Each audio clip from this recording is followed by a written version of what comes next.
Hey, it's time for another edition of coronavirus stuff. So, this one is called How to Stop Shooting Yourself and Others. All right, so one of the most common things that we do is use the word should. I use it all day long because I think my way is best. I think I know how other people should act. I think I know how I should act. And you do the same thing to yourself and others. Our brains really want to be right. And often we follow manuals when we want to do something right, right? So we might have a manual for how to put together a vacuum, how to use software, and a million other things. But the thing is, there are other manuals that don't exist in paper form. They don't exist online. They only exist in our minds. These mental manuals are not written down, but we have them nonetheless. We have huge manuals for how we think other people should act. We have manuals for how we think we should act. And we have manuals for how we think the world should be. So, what we're talking about today are the manuals you've written in your mind for how things should be. I've written about manuals before. And if you want to read about more about manuals, go to my site, therebuildingcoach.com. Anyway, our manuals contain lots of shoulds. Now, because of this coronavirus outbreak, you might be thinking, people should not be dying from coronavirus. People should not have to deal with this. It's 2020, people. I should not have to feel panic.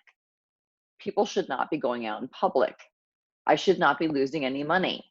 I should not have lost my job. People should not hoard food or toilet paper. I should act differently so my kids aren't scared. The government should have been more prepared for this.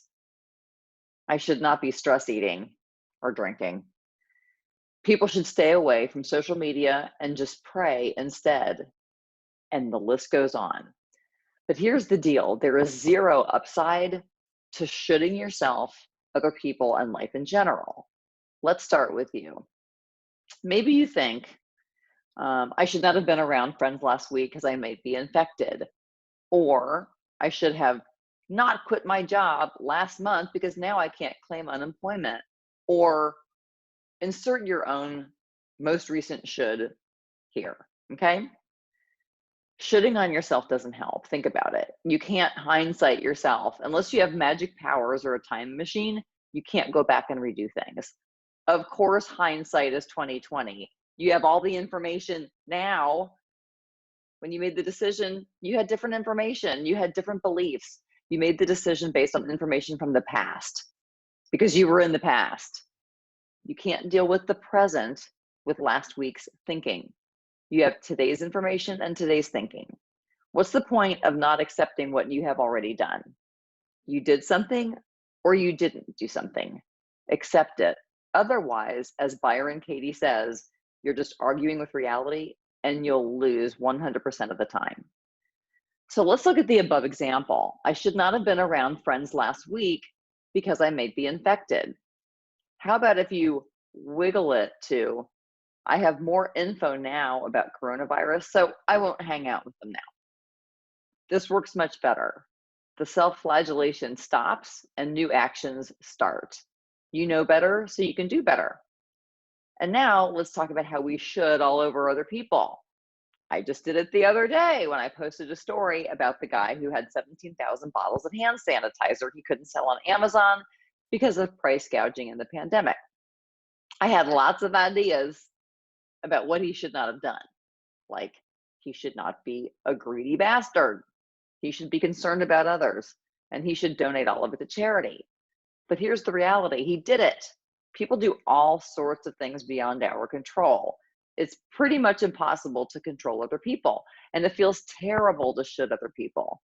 When I posted that story, I felt angry, and judging others rarely leads to a good feeling. We help ourselves by not shoulding all over other people.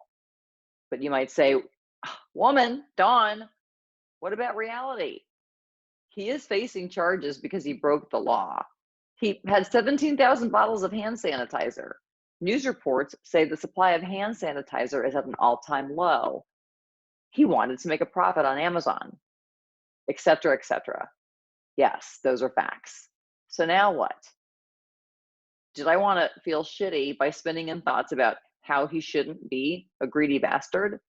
Maybe, but maybe I could wiggle that thought a bit by thinking that guy did his thing, and now I'll do my best to share with others. I didn't deny reality. Instead, I put my brain to work to create something positive. And if we're speaking of reality, none of these things are new. Pandemics, war, job loss, death, stock market volatility, child abuse, violence against women, slavery. Just Google. They've been around since forever, although the stock market is relatively new. We get ourselves into trouble by thinking things should be peachy all the time, but that's not the human experience. That's not reality. Life is 50-50, half dandy, half shitstorm. The quicker you accept these things and many others, the quicker you can put your mind to work, not condone, accept. Again, you don't condone these things, but you accept that they exist. Think of things in the world that have changed. They didn't change because people sat around shoulding. Things changed because people got to work. They wiggled the thoughts to something like, I know blank exists. I'm pretty sure I can blank, as in fill in the blanks. So the next time you find yourself shoulding on yourself, somebody else, or the world, just hit pause. Don't beat yourself up, but don't stay in the shitting zone for long. There's so much that your brain can do, and spinning in blame about yourself and other people is not productive.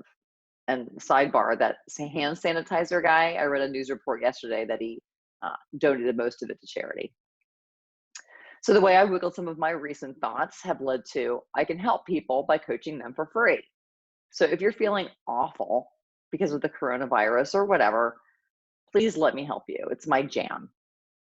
If you need multiple sessions, no worries, and no obligation to continue. Reality. People are struggling and I can help them feel better. And it's all done online via Zoom, so you don't have to leave the house. To sign up for a free session, just go to my site, thererebuildingcoach.com.